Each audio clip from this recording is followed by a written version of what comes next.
Aujourd'hui, je vais vous expliquer un film de drame, de science-fiction et de thriller intitulé Lifelike. James et Sophie sont encore en train de s'adapter à leur vie de couple marié en ville lorsque James reçoit un jour un appel et apprend que son père est décédé. Lorsqu'ils emménagent dans le manoir dont James a hérité, Sophie lui fait remarquer qu'ils ne se sentent pas chez eux, mais elle promet de s'adapter car elle veut le soutenir. Le lendemain de leur emménagement, James est déjà impatient de se mettre au travail en tant que nouveau PDG de l'entreprise de son père. Sophie lui dit de rester avec elle pour la journée, mais James fait remarquer qu'il doit se présenter le premier jour car il ne veut pas donner l'impression qu'il ne mérite pas son nouveau poste. James remercie Sophie pour l'exemplaire des grandes espérances de Charles Dickens et note que cela lui permettra de garder les pieds sur terre. Plus tard, Rosa, la gouvernante, demande à Sophie ce qu'elle veut pour le déjeuner. Sophie se sent mal à l'aise lorsque quelqu'un la serre et demande à Rosa de faire une pause. Alors que James s'acclimate à son nouveau poste, il explique à son assistant Ronald Gitt qu'il souhaite que les activités de l'entreprise soient plus respectueuses de l'environnement, mais il craint que les autres cadres ne soient pas d'accord avec ses idées. Ronald lui conseille de faire en sorte que ses points de vue soient rentables lorsqu'il les présente aux autres cadres. Lorsque James rentre chez lui ce soir-là, Sophie l'informe qu'elle a renvoyé la gouvernante et le majordome parce qu'elle estimait qu'ils n'avaient pas besoin d'eux.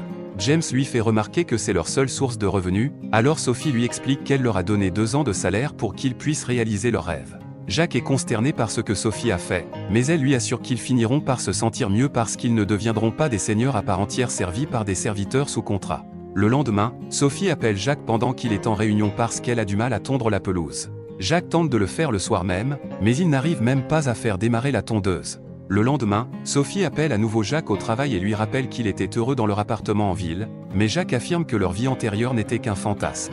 Sophie soutient qu'elle ne peut pas vivre avec des domestiques ou des assistants car elle ne veut pas traiter les gens de cette façon. Ce soir-là, Jack s'ouvre à Ronald sur sa situation à la maison. Il suppose que Sophie a renvoyé leur aide parce qu'elle voulait rendre impossible leur nouvelle vie et leur retour en ville. Ronald rappelle à James qu'il a beaucoup d'argent et de ressources à sa disposition pour résoudre son problème. Il lui parle ensuite de la fascinante entreprise qui a approché le père de James il y a 6 mois. Quelques jours plus tard, James et Sophie se rendent dans la mystérieuse entreprise pour rencontrer le PDG, Julian, qui leur montre plusieurs androïdes capables d'effectuer des tâches domestiques. Julian remarque qu'ils ont tous les mêmes capacités, mais il apprécie particulièrement Jessica parce qu'elle est exquise. Sophie demande à Jessica si elle aime son existence, alors Jessica explique qu'elle se sent épanouie lorsqu'elle fait plaisir à ses gardiens. Sophie est anxieuse à l'idée d'avoir une jolie femme androïde à la maison, aussi dit-elle à James qu'elle préférerait un homme. Julian assure au couple que ces robots feront tout ce que leurs gardiens leur demanderont. Il le démontre en demandant à un androïde mâle nommé Henry de lécher la semelle de la chaussure de James. James est bientôt, Julian et ses employés amènent Henry au manoir et installent un accueil pour l'androïde. Julian l'informe qu'Henry retournera automatiquement à sa station d'accueil et se réinitialisera lorsqu'il y aura un problème avec son système. Avant de les laisser avec le robot, Julian leur conseille de laisser Henry s'adapter à son propre rythme. Le lendemain, Henry prépare le petit déjeuner pour James, mais Sophie ne se sent toujours pas à l'aise pour donner des ordres, même à un androïde. James lui conseille de traiter Henry comme elle traiterait une machine à laver, faisant remarquer qu'elle ne se sentirait pas mal à l'aise de demander à la machine de faire sa lessive. Cependant, Sophie fait remarquer qu'elle voit une personne lorsqu'elle regarde Henry. Le lendemain matin, Henry laisse un mot sur le petit déjeuner de Sophie pour lui dire qu'il n'a pas fait beaucoup d'efforts pour le préparer. Plus tard dans la journée, Henry entre par inadvertance dans la chambre pendant que Sophie se déshabille. Sophie appelle James pour se plaindre qu'Henry fixe son corps, mais James se contente de lui rappeler qu'il est un robot. Après une journée stressante au travail, James dit à Sophie qu'il va demander à Henry de jouer au racquetball avec lui pour se défouler. Sophie lui rappelle qu'Henry est déjà à sa station d'accueil, mais James lui fait remarquer qu'ils n'ont pas à se sentir coupables de le réveiller parce que c'est un robot. Pendant que James se prépare pour le match, Henry remarque que James est stressé, il lui demande donc ce qui en est la cause afin d'essayer de l'aider. James remarque qu'il l'aide déjà en jouant au racquetball avec lui. Au milieu du jeu, les 2 hommes commencent à parler de divinité et de créateur après que James ait exclamé le mot au dieu en signe de frustration lorsqu'il a perdu un tour. Henry remarque que son fabricant est son dieu alors que les humains n'ont aucune certitude scientifique quant à l'existence d'un dieu qui les a créés. Il note ensuite que la connaissance de son créateur lui donne la certitude de son but. Jack affirme qu'il a déjà eu un sentiment de certitude, mais qu'il a disparu à la mort de son père. Le matin, James dit à Sophie qu'il a passé un bon moment à jouer au racquetball avec Henry, car il a eu l'impression d'avoir une vraie conversation avec un humain. Plus tard dans la journée, Henry aide Sophie à remplacer le tissu d'un vieux canapé. Lorsqu'Henry lui demande si le canapé est important pour elle, Sophie lui révèle qu'il représente un rêve qu'elle a fait autrefois. Henry exprime sa fascination pour les rêves, mais il dit à Sophie que cela n'arrive pas aux robots car cela ne fait pas partie de leur programmation. Sophie et Henry commencent à réarranger les meubles de la maison car les collègues de James vont bientôt arriver. Pendant une pause, Sophie demande à Henry de lire un chapitre des Grandes Espérances tous les 2 jours et d'en discuter avec elle pendant leur temps libre. Un jour, Sophie dit à Jacques qu'elle va en ville, et Jacques lui demande de passer au garage pour acheter une pièce pour leur vieille Chevrolet. Henry entend Jacques murmurer « Je t'aime » à Sophie et lui demande si leur amour s'estompe avec le temps. Henry remarque qu'il a commencé à apprendre ce que sont l'amour et la peur au cours de ses interactions avec eux. Lorsque Jacques demande s'il a déjà ressenti de la peur, Henry révèle qu'il ressent quelque chose qui ressemble à une émotion. Il explique qu'il craint que ses gardiens ne le remplacent un jour lorsqu'il deviendra obsolète. Un jour, alors que Sophie discute des Grandes Espérances avec Henry, elle lui demande s'il peut boire du vin. Henry fait remarquer que c'est possible parce qu'il a un réservoir à l'intérieur de lui qui sera vidé chaque fois qu'il se rendra à la station d'accueil. Lorsque les collègues de James lui rendent visite, ils s'émerveillent tous de la ressemblance d'Henry avec la vie après l'avoir entendu citer Dickens.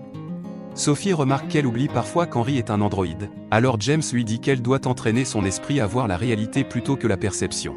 Un jour, alors que Sophie et James se détendent dans le jardin, Sophie demande à Henry de lui faire part de ses réflexions sur les Grandes Espérances. Henry pense que Dickens a voulu insinuer que la luxure est plus puissante que l'amitié.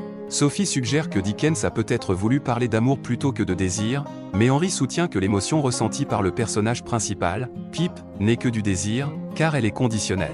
James fait remarquer que Pip a tout sacrifié pour être avec son amoureuse, Estella, mais Sophie soutient que c'est conditionnel car il s'attendait à être avec elle. Lorsque James demande à Henry comment il définirait la luxure, Henry remarque qu'elle fait souvent référence à quelque chose de sensuel et de pécheur, mais il ne la considère pas comme un péché parce que son créateur ne le pensait pas. Sophie demande si Henry peut ressentir la luxure, il explique alors qu'il peut l'émuler s'il le souhaite. Une nuit, Sophie se réveille en raison d'un bruit de frappement au rez-de-chaussée. Elle descend pour vérifier et se rend compte que c'est la porte qui claque sans cesse à cause du vent. Lorsqu'elle regarde dehors, Sophie voit Henry inconscient sur l'herbe. Henry n'a aucune idée de l'endroit où il se trouve et de la façon dont il est arrivé là lorsque Sophie le réveille. Sophie lui demande à rêver qu'il était humain. James sort bientôt de là et Sophie explique qu'elle vient de trouver Henry dehors.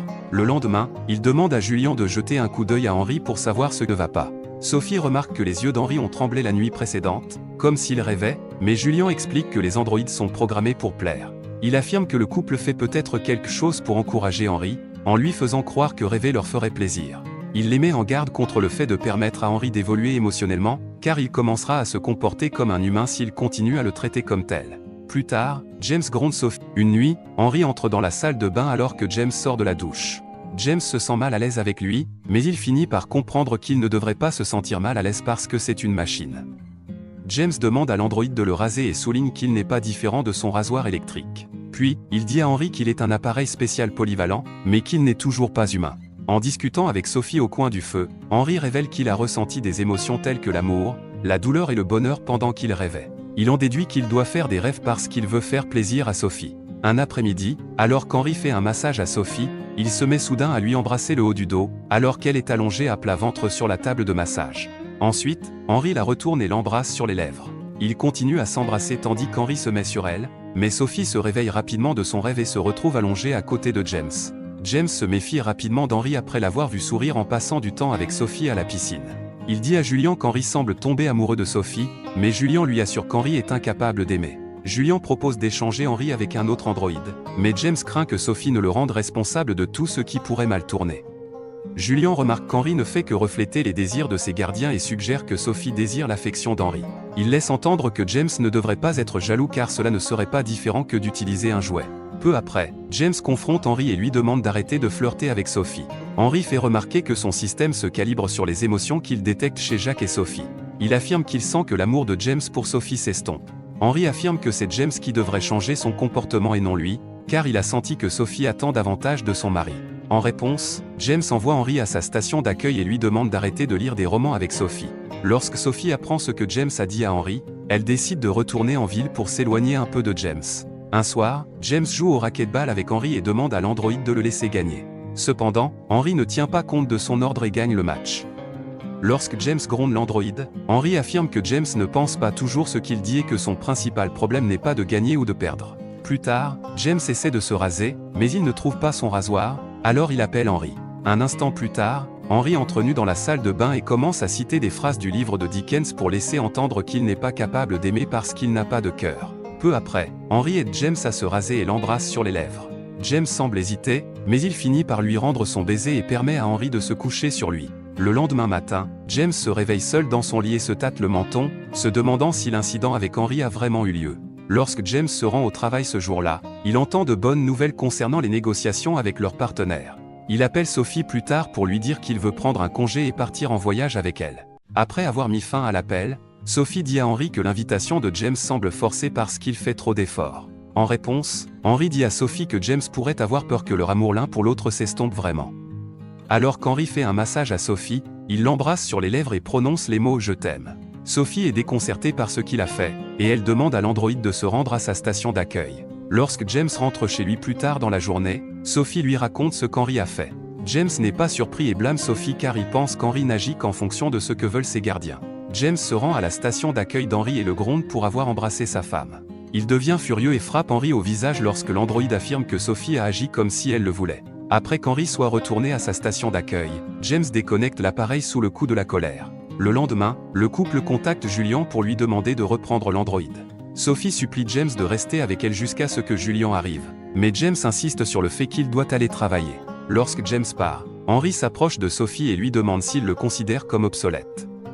Sophie explique que James est en colère parce qu'il l'a embrassée. Henry exprime son souhait d'être un humain en raison de leur imprévisibilité et de leurs défauts inconsistants.